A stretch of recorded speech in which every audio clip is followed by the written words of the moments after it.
Arkadaşlar merhabalar. Bugün Nevşehir'den sizlere merhaba diyorum. Şu an çekimdeyiz. Bir çiftimizle Kapadokya'ya çekime geldik. Arkamızda görüyorsunuz balonlar şişiyor. Ve biz de bu sırada gün doğumunu bekliyoruz. Güneş doğarken güzel fotoğraflar çekmek dileğiyle. Şimdi size birazcık etrafı göstereceğim. Bu da gelince elimde kaldı. Ben bir yardımcı asistanım. Şu an ışıktan dolayı bayağı kötü gözüküyor görüntü ama burası inanılmaz güzel. Evlenecek arkadaşlara tavsiyemdir. Gelin burada fotoğraf çekinin arkadaşlar. İnanılmaz. Şurada gelinimiz var.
Sancısı çekiyorum, çok kötü. Rengimden de belli olduğu üzere bembeyaz oldum.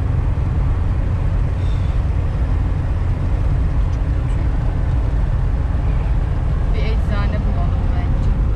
Eczaneden bu sefer geçmez bu an. Yani yapacak bir şey yok çok da fazla. Kız sen ne Ben bu videomuzda yol çekemeyeceğim çünkü kameranın aparatını almamışız. Onu fark ettim. Bu arada burnum büyük çıkıyorsa özür diliyorum çünkü burnumdan büyükçe bir şey çıkıyor. Anlamadım silince mi nedir ne değildir. Mikrop. Ya ne mikrobu be? İlk defa burnumdan bir şey çıkıyor. Aa. Bir önceki geldiğimizde anılar canlanır neydi? Gözümde canlanır koskoca mazi bir önceki geldiğimizde. Dönüşte korona testimiz pozitif çıkmıştı. O yüzden birazcık grup bir gezi bizim için. Kimseyle birlikte değil. Aynen kimseyle birlikte değiliz ama yine de insan bir şey oluyor böyle. Yani Tedirginliğim diyelim arkadaşlar. ben tedirginim. Bir de biraz da abimin sancısı olduğu için ben şeyim yani tedirginim. Biraz sıkıntılı. Ne bileyim. Öyle işte.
için, çok olmadığı için her yeri para istiyorlar böyle. Örnek veriyorum, bir otelin önünde fotoğraf çekiniyorsun, sokağında ya da duvarında. Tak geliyor hemen resepsiyondan birisi, gelin damadı gördüm. Hemen geliyor resepsiyondan birisi. Merhabalar, otelimizin çekim alanını kullanmak ücretli. Kaç para diyor? 750 TL, 300 TL gibi rakamlar veriyorlar. Çok afaki rakamlar. Kınıyorum buradan. Sizi kınıyorum. Sıkılıyoruz. Neyse boş verin bunu, yolu izleyelim.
Neyse kimseye ihtiyacımız yok.